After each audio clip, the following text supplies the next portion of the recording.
mùi. Không tên, ai Messi giờ này xem. Mùi nhiều.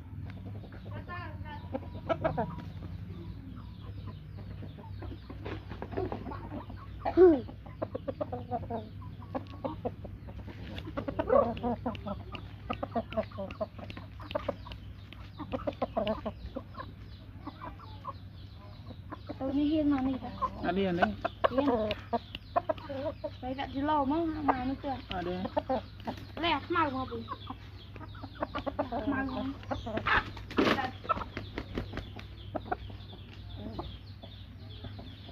À. Hết nhỉ. Muốn hôm nay thua trong cái đám. Cute boy. Trước đây anh con thea muốn mau nữa. Con ta muốn mau nâng trong cái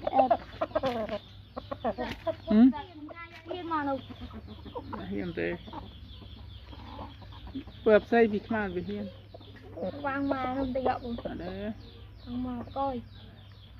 Dạ mà coi phim chừng. Nhắm prag ấy. Mà coi. Ăn ngủ đó này. Lấy là bù. Ăn sò đó này.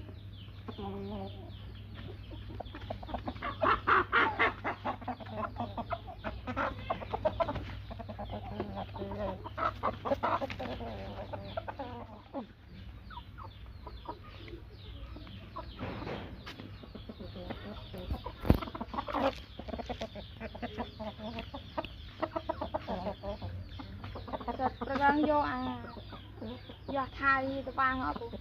Nè. Ăn một tiền vang mà coi đi. Coi trong vô mặt mày.